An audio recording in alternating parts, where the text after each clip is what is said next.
Bienvenidos, bienvenidas a Fuera del Torneo.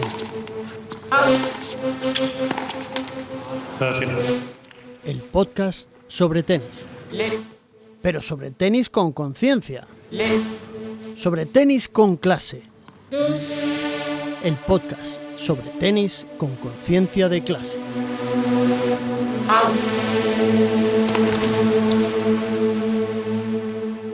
Hay mañanas en las que uno se levanta y necesita simplemente que el mundo esté limpio y claro. Salir ahí fuera o asomarse y mirar el trozo de tierra que te toca cuidar, o el alféizar de tu ventana o tu pequeño balcón, y comprobar si ese girasol ha decidido por fin abrirse, o si el pequeño manzano raquítico que rescataste de la estantería de saldos del Lidl y plantaste en un rincón soleado del jardín ha aguantado la última helada de la sierra. Es un gesto mínimo, no le importa a nadie, no va a salir en los periódicos y desde luego no te va a hacer ganar ni un euro. Pero en esa insistencia de la planta por estirarse hacia arriba hay una verdad tan rotunda que te reconcilia con el día, que te reconcilia con el mundo. Hoy quiero hablar de la luz, quiero hablar de las cosas que hacemos no para competir, no para producir, sino para mantener la vida a salvo. De esas pasiones transversales que nos acompañan durante años, que nos salvan del ruido, que nos salvan el juicio y que nos dan infinitas alegrías aunque nos den cero dinero. Existe un viejo proverbio griego, una de esas verdades que han ido rodando de siglo en siglo, mudando de piel, que dice que una sociedad crece sana y robusta cuando los ancianos plantan árboles bajo cuya sombra nunca se sentarán. Siglos más tarde, el poeta y pensador indio Rabindranath Tagore le daba la vuelta al mismo concepto y escribía que quien planta un árbol está amando a los demás antes de conocerlos. Y recordad que Rabindranath Tagore era tan pobre que escribió: «Mi catre es tan pequeño que ni estirar las piernas puedo». Es la ética del mañana, el acto de fe de hacer algo cuyo fruto o beneficio no vas a consumir tú. Mi pregunta esta mañana, mientras limpiaba los filtros del estanque, es si el tenis puede entrar con pleno derecho en esa misma trilogía, en la mística de los cuidados, de la creatividad desinteresada y de la fe en el futuro. Si podemos mirar una raqueta con los mismos ojos con los que miramos una azadilla o una página en blanco. Para entender este puente hay que viajar a un rincón muy concreto de la historia del cine y del deporte. Olviden por un momento los clubes de campo con moqueta, palcos VIP y patrocinadores de relojes de lujo. Vamos a un piso bajo, en los Turtle Bay Gardens, en mitad del cemento y el asfalto de Manhattan.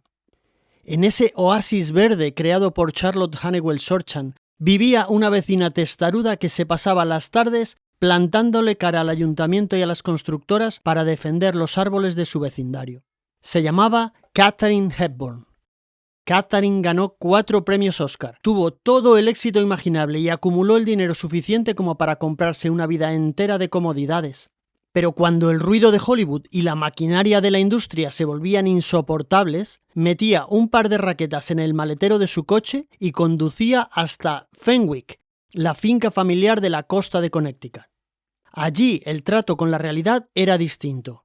La casa original la había destruido un huracán en 1938 y ella misma había ayudado a levantarla de nuevo, piedra a piedra, arrastrando maderas del mar. En Fenwick no había alfombras rojas, había un jardín salvaje, el agua helada del Atlántico y una pista de tenis. Nos hemos acostumbrado a que el deporte de élite ocurra en escenarios estériles, estadios de hormigón, resinas sintéticas testadas en laboratorios y superficies idénticas en Shanghái, París o Nueva York. El cemento no cambia, es predecible, plano, ciego al paso de las estaciones. Pero la hierba respira. La hierba sufre con el calor del mediodía, retiene la humedad de la noche y se desgasta irremediablemente a medida que pasan las rondas de un torneo. Jugar sobre césped exige una sensibilidad distinta. Ya no se trata solo de pegarle limpio a la bola, se trata de entender el lenguaje de la botánica. Esa búsqueda de la pureza vegetal tiene nombres y apellidos, aunque nunca salgan en los marcadores. Cada mes de julio, la cordura de una persona llamada Neil Stabley se pone a prueba ante el escrutinio de todo el planeta. Stabley es el Head Greenkeeper de Wimbledon, el jardinero jefe del All England Club. Su trabajo no consiste en embellecer un recinto, consiste en domesticar la biología para que responda con la precisión de un algoritmo. Bajo su mando, un ejército de operarios y operarias trabaja los 12 meses del año para un clímax que apenas dura 14 días. La neurosis es milimétrica. La hierba, una mezcla perenne de Lolium perenne seleccionada en laboratorio, se corta a exactamente 8 milímetros de altura. Ni 7, que dejaría la Tierra demasiado expuesta al Sol, ni 9, que ralentizaría el bote de la bola y sabotearía la física del juego. Durante las 2 semanas del torneo, Stabley mide 3 veces al día la firmeza del suelo con un martillo de Clegg y la clorofila de la hoja con sensores ópticos. Sabe que si una bola bota mal en la pista central por culpa de una raíz rebelde, el veredicto de la televisión será implacable. Es la paradoja absoluta del jardín de élite. El esfuerzo de un año entero destinado a ser destruido, bocado a bocado, por las zapatas de los jugadores, hasta que la línea de fondo vuelve a ser inevitablemente tierra batida. Una lección silenciosa sobre la imposibilidad de controlar el desgaste del tiempo. En sus últimos años de vida, Katharine Hepburn sufría una condición neurológica llamada temblor esencial hereditario. Le temblaban las manos, le temblaba la mandíbula y esa voz tan característica al hablar en sus últimas entrevistas denotaba las grietas inevitables de la vejez. El cuerpo se iba desgastando. Sin embargo, cada mañana de su vida, hiciera el tiempo que hiciera, bajo la llovizna o con el frío de la costa norte, se vestía con su ropa deportiva holgada, bajaba a la pista y empuñaba la raqueta. Y ocurría un milagro motriz precioso. En cuanto el cuerpo entraba en la acción del juego, en cuanto el brazo se armaba en el aire para golpear la bola, el temblor desaparecía. El control regresaba. Su tocaya, de apellido Audrey Hepburn, dejó escrito en sus memorias que cultivar un jardín es creer en el mañana. Pero fue Katharine quien llevó esa fe directamente al cuerpo. Jugar al tenis cada mañana no era hacer ejercicio, ni contar calorías. Era su forma de regar el propio cerebro, un ritual de mantenimiento cognitivo para mantenerse erguida y digna frente al embate del tiempo. Y esta conexión entre la raqueta y la tierra no es una excentricidad exclusiva de actrices de la época dorada de Hollywood. Si rascamos en la biografía de los grandes campeones de la historia, el jardín aparece una y otra vez como el único refugio capaz de sanar lo que la competición rompe. Piensen en Martina Navratilova, una de las mentes más competitivas y dominantes que ha pisado una pista de tenis. Ganadora de 59 títulos. Martina confesaba en sus entrevistas que el tenis profesional te exige una ilusión de control absoluto bajo una presión asfixiante, un estado de alerta que te quema por dentro. Su válvula de escape, el santuario que le permitió alargar su carrera hasta los 50 años con la mente intacta, eran sus jardines botánicos en Florida. Decía Navratilova que hundir las manos en la tierra le enseñó a aceptar que hay fuerzas de la naturaleza que escapan a nuestro control, que las plantas tienen sus propios tiempos y que no puedes obligar a una flor a brotar más rápido por mucho que le grites. La botánica le enseñó a esta gigante del tenis la virtud de la paciencia. O piensen en Fred Perry, el último gran héroe de la clase trabajadora del tenis británico, hijo de un hilandero de algodón de los suburbios de Stockport. Perry tuvo que aguantar las miradas de desprecio de la aristocracia del All England Club mientras ganaba Wimbledon 3 veces consecutivas en los años 30. Lo fascinante de Perry es que cuando se retiró de las pistas, volcó toda su obsesión por la geometría del espacio en el diseño de jardines y el paisajismo en Estados Unidos. Trataba los parterres de flores, los setos y las perspectivas del terreno con una finura milimétrica, buscando las líneas de fondo con el ojo de un topógrafo. Para él, modelar la tierra era seguir jugando al tenis con otras herramientas. Ahí es donde el tenis se junta con la conciencia de clase y la soberanía del tiempo. Arthur Ashe, el primer afroamericano en ganar el US Open y un activista incansable por los derechos civiles, escribió sobre cómo el tenis en las pistas públicas segregadas de Richmond fue su búnker contra el racismo. Pero también defendió siempre que el acceso a la naturaleza y a los espacios verdes cuidados era la máxima expresión de la dignidad humana para las comunidades marginadas. Los huertos urbanos comunitarios nacieron para arrebatarle metros de gris al asfalto de las finanzas, como un acto de resistencia colectiva frente a la especulación. Jugar al tenis en una pista pública es exactamente lo mismo, una ocupación del espacio y una soberanía sobre el tiempo propio. En un sistema que nos exige de forma constante que moneticemos cada minuto libre, que convirtamos nuestros hobbies en un side hustle o en un contenido para redes sociales, decidir pasar 2 horas persiguiendo una bola amarilla entre los árboles, gastando zapatillas con una amistad sin que nadie nos pague por ello, es una declaración de principios. Es decirle al mercado: mi tiempo hoy no te pertenece a ti, le pertenece a la gratuidad de este juego. El tenis moderno, sin embargo, es una maquinaria diseñada para la prisa. Es un nomadismo frenético de cemento, luces de neón, aeropuertos idénticos y dopamina instantánea. Una persona que juegue en el circuito profesional puede cambiar de continente 2 veces en un mes, saltando de una pista rápida a otra sin más transición que el desfase horario. En mitad de esa huida hacia adelante, la breve gira de hierba emerge como un anacronismo del siglo XIX. Un reducto que exige una virtud casi extinguida en la alta competición, la paciencia del hortelano. La gira de hierba es un suspiro, un hábitat en peligro de extinción. Dura apenas un mes al año y solo sobreviven 8 torneos de categoría ATP en todo el planeta sobre esta superficie. Pasar del cemento al césped es el equivalente deportivo a salir de una fábrica y entrar en un invernadero. Es una superficie viva que impone sus propias reglas, a menudo estrictamente botánicas. Durante la preparación del torneo de Eastbourne, uno de esos pequeños y bellos reductos ingleses sobre césped, los jardineros del club se encontraron con un dilema inesperado. En los márgenes y taludes que rodeaban las pistas de entrenamiento había brotado una colonia de orquídeas silvestres protegidas. Por la ley ambiental, el uso de maquinaria pesada o herbicidas químicos quedó prohibido en toda esa zona. La solución: durante semanas el equipo de mantenimiento tuvo que arrodillarse junto a las lonas para recortar y perfilar los bordes de la pista a mano con unas tijeritas de podar de jardín, esquivando los tallos uno a uno. Mientras en las pistas contiguas los tenistas soltaban latigazos a 200 km por hora, obsesionados con el cronómetro. A escasos metros una persona limpia la tierra con la paciencia de un monje para no dañar una flor. Esa es la mística del césped. Nos obliga a recordar que las cosas más complejas de la vida, como levantar un torneo, o criar a un hijo, o reconstruir el propio juego, exigen un tiempo y un respeto subterráneo que la prisa del negocio no puede comprar.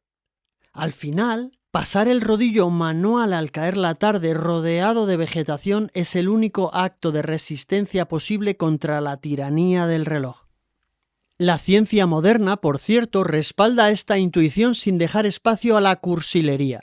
En la psicología ambiental existe un marco fundamental llamado la teoría de la restauración de la atención, formulada por los psicólogos Rachel y Stephen Kaplan, en la Universidad de Michigan. Los Kaplan demostraron que la vida urbana y el bombardeo digital provocan fatiga de la atención dirigida, un agotamiento severo del córtex prefrontal. Comprobaron que existen 2 entornos principales capaces de activar la atención fascinante o involuntaria, que es la única que permite al cerebro repararse. Son el contacto con la naturaleza y los entornos de juego con una geometría clara y predecible. Al podar una planta mides el milímetro para no dañar el tallo. Al golpear la pelota de tenis en carrera haces exactamente el mismo cálculo espacial. La pista de tenis y el jardín comparten el mismo mapa neurocognitivo. Son burbujas de orden frente al caos exterior. Incluso la neurociencia de la motivación ha dado un vuelco que explica esta trilogía. Durante años nos dijeron que la dopamina era la hormona del premio, la que se enciende cuando ganas el trofeo, te dan el aplauso o cobras el cheque. Hoy sabemos que eso es mentira. La dopamina es la molécula de la anticipación. Se activa cuando el cerebro proyecta el futuro inmediato. La jardinería es dopamina a largo plazo. Siembras hoy el brote de peonía, esperando una primavera que llegará meses después. El tenis es dopamina a corto plazo. Tu cerebro calcula en milésimas de segundo la trayectoria de la bola del rival para diseñar dónde vas a golpear tú. Ambas son tecnologías humanas diseñadas para sacarte a empujones del bucle del pasado, del trauma o del estrés del presente, obligando a tu mente a creer en el mañana. Por eso el tenis, jugado desde el cuidado, no desde la autoexigencia, cura, porque es un espacio de predictibilidad. Y ojo, que la ciencia dice que esto funciona incluso si solo lo miramos, si solo lo vemos en televisión. Los experimentos sobre neuroimagen liderados por el doctor Giacomo Rizzolatti en la Universidad de Parma descubrieron el funcionamiento del sistema de neuronas espejo. Demostraron que cuando te sientas en la grada de un torneo o te pegas al televisor a ver un buen partido, las áreas motoras de tu cerebro se ponen a jugar solas. Tu mente imita subconscientemente el swing y el desplazamiento del tenista o la tenista, liberando oleadas de dopamina y fluctuaciones de cortisol casi idénticas a las del atleta en la pista. El doctor Paul Harrison de la Universidad de Utah midió estas respuestas endocrinas en espectadores y comprobó que ver ganar a tu jugador genera un chute de resiliencia y vitalidad real en tu propio organismo. Por no hablar de la sociología del bienestar, que demuestra que ese silencio sagrado que se genera en una grada durante el punto, roto por el estallido colectivo del aplauso, combate radicalmente el aislamiento urbano y nos conecta a través de la respiración contenida. Así que, si esta mañana no te da el cuerpo para empuñar la raqueta, siéntate a ver tenis. Tu cerebro pensará que está jugando el quinto set de una final mientras tú simplemente te tomas tu cafelito. Al final, de lo que estamos hablando en este episodio es de la creatividad, de la orfebrería de las cosas hechas con afecto y sin etiquetas de precio. Una de mis filósofas favoritas, Hannah Arendt, explicaba de forma magistral que los seres humanos pasamos la vida entre la labor, que es el esfuerzo diario y esclavo para sobrevivir, y el trabajo, que fabrica objetos útiles con un fin comercial. El esfuerzo y el trabajo. Pero decía que existía una tercera categoría que nos hace verdaderamente humanos y humanas: la acción. La acción es lo que hacemos de cara a los demás sin la mediación de los objetos comerciales. El espacio público donde revelamos quiénes somos a través del gesto y la palabra. El tenis es pura acción. No fabrica nada material que puedas meter en una caja, no produce rendimiento económico en nuestro día a día, pero te muestra desnudo ante el otro en cada punto. Tu honestidad, tu templanza, tu forma de encajar el error. Y la edición de este podcast o la escritura de una escena cinematográfica participa de esa misma gratuidad. Sentarse por la tarde a limpiar un audio, a reescribir un texto o a colocar la música de forma exacta, sabiendo que eso no va a cotizar en bolsa ni va a reventar los algoritmos de las plataformas, es nuestra forma de plantar ese árbol del proverbio griego. Crear es cuidar el jardín para que el que venga a escuchar después, aunque sea solo un oyente anónimo, encuentre un rincón de sombra limpia donde descansar del ruido del mundo. El marcador de un partido refleja un resultado exacto, pero la hierba nos enseña que el proceso para llegar ahí nunca es lineal. Un jardín no crece más rápido porque le grites, ni una flor brota antes porque tú tengas prisa. El césped exige aceptar el ritmo de la naturaleza, convivir con la irregularidad del bote y entender que a veces la única táctica válida es esperar a que la tormenta pase para volver a empezar. No busquemos el éxito donde el mercado nos dice que está. El éxito de Katharine Hepburn no eran los 4 Oscars acumulando polvo en la repisa de la chimenea como los Latin Grammy de mi mujer. Era la libertad de tener 80 años, sentir el viento de la costa en la cara, empuñar la raqueta frente al mar de Fenwick y saber que, mientras la bola siga botando, sigue habiendo un mañana en el que creer. Dice un viejo proverbio chino atribuido a Séneca: si quieres ser feliz un día, lee. Si quieres ser feliz una semana, viaja. Si quieres ser feliz toda la vida, ten un jardín. A lo que Katharine Hepburn, ajustándose la visera desde su pista de Connecticut, seguro que añadiría: ¡y juega al tenis! Plantad árboles, amigos, amigas. Jugad al tenis. Id a ver algún partido gratuito del torneo del club de tu pueblo. Cread cosas que no se puedan comprar. Gracias por escuchar. Esto es Fuera del Torneo, el podcast sobre tenis. Pero el podcast sobre tenis con conciencia. Sobre el tenis con clase. El podcast sobre tenis con conciencia de clase.